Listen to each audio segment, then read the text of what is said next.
Hey, what's up everybody? So today I'll be bringing you guys a commentary on how to get out of bronze or silver as a jungler. So jungling is probably one of the hardest roles in the game to play, and the reason I say that is because you just have so much to worry about as a jungler. It's honestly like a second job, or for some people probably a first job. So I mean you have to worry about dragons, when to push lanes, when not to push lanes, when to take the tower, when not to take the tower, when to grab your buffs, when to give your teammate buffs, and so much stuff, and it can be very stressful. When to gank, who to gank. So I'm going to start off with ganking, probably being it's the biggest factor of being a jungler, next to taking objectives. So when ganking, you want to go for the person that does not have an escape. Especially at this low of an elo, you make it super hard for them to do anything, and you will put them on tilt so fast. It's just be insane, and they'll go on tilt ridiculously, and they'll start saying, "Why you camping my lane, brah?" And you'll be like, "I'm just playing the game, brah." So, as like someone like Shen, Udyr, someone with decent CC and someone with speed, and they lock down to their target very quickly. Lee Sin's another good example of that. Shyvana. So just aggressive junglers, you really want to go to lane. If they don't have an escape, just go all in. But if they do have an escape, you will want to wait for them to blow their escape.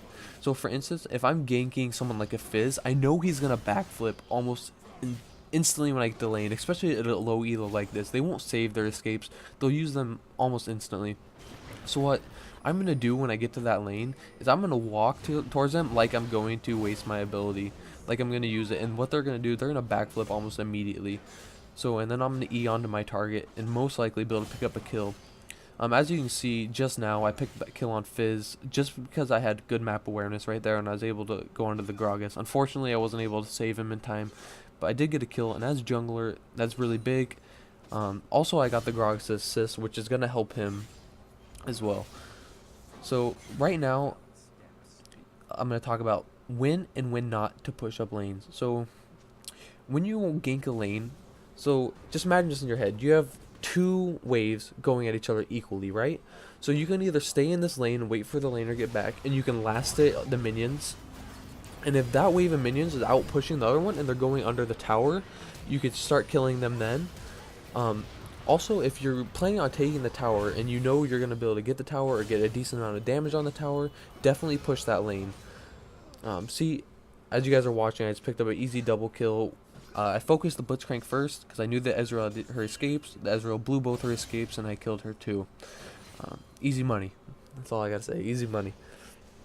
So you can, as you can see, I'm always unlocking my screen, checking different lanes, making sure that no one's gonna about take fatal damage as I have my ulti up. And sometimes it's not always in your best interest to gank a lane that's behind. Especially someone like Gnosis, he can easily turn around a 1v2 and pick up a double kill.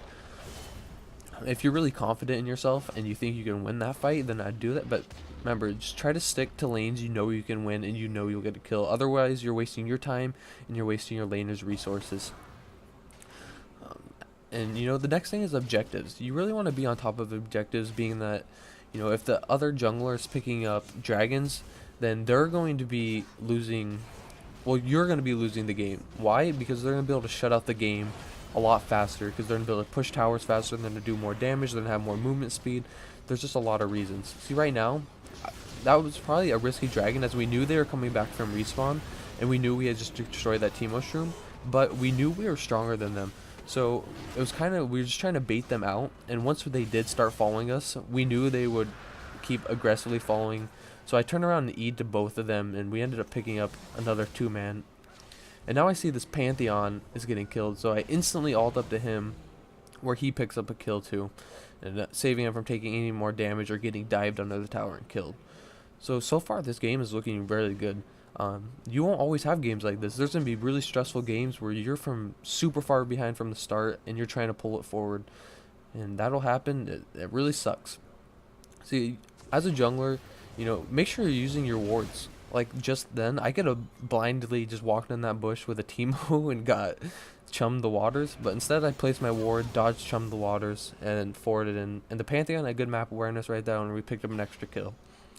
And as a jungler, I think the most stressful thing is when you go in for a gank and your laner's not paying attention, which this will happen. Try not to be BM about it. I mean, you really get nothing out of it. Um, and you know, it just hurts the team overall. What I would do is just, you know, maybe give them one more chance, try to gank the lane if it's worth ganking, and if they don't follow through with your next gank, then, you know, fool me once, shame on you, fool me twice, it's my bad. So just don't go back to that lane, go do your own thing. And yeah, I mean, that's one of the biggest things to do as a jungler, you know, is make sure you're getting the right ganks.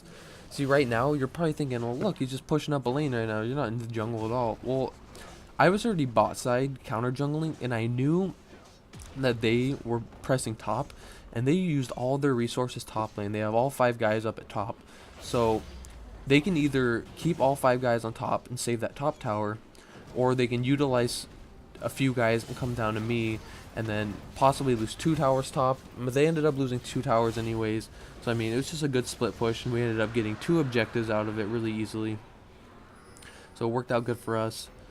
And I mean, as a jungler, you really just want to make sure you're looking out for your team. There's just so much going on in their map, and I know it can be really hard to do. But right there, you saved Pantheon's life again. This is like the 4th time, but you know, that's my job. That's what I'm expecting to do all game. And you know, just make sure you're taking control of objectives. You're warding when it can be. I mean, there's no really any such thing as a bad ward. If you're warding in the river, in your jungle, in their jungle, I mean, that's extra vision that you don't have. Especially if you're playing from behind, a ward in your jungle can be one of the most powerful tools you have.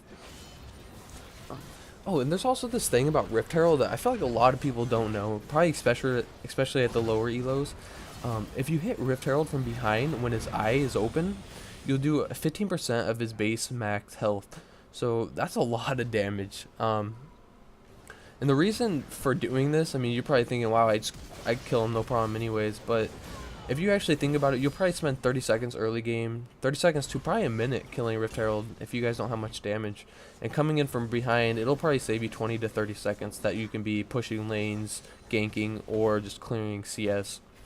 You know, it makes it less of a risk for you guys as well, knowing that, you know, you're not going to have to worry about getting ganked for a long period of time. Yeah, just make sure you're ganking. That's a big thing. Know when to push your lanes, as I went over. Try to help your team as much as you can. Take objectives. And just be the best jungler you can be. Maybe you're not the best jungler yet, but hopefully with this, it'll help you get better. And, you know, just try to be the best you can be, because eventually, with enough practice and enough map awareness, that's one of the biggest things, map awareness, I think. It probably is just the biggest thing as jungler overall, because you have to know what's going on. If you're just AFK farming, it'll be rough. So I hope this video helps you guys get out of bronze or silver. You know, the elo climb can be tough, and I hope this helps you guys quite a bit, because I mean, when I first started out, the elo climb was super tough for me. Last season I was plat 5, so hope you guys enjoyed. Thank you. Leave a comment, like, subscribe if you enjoyed.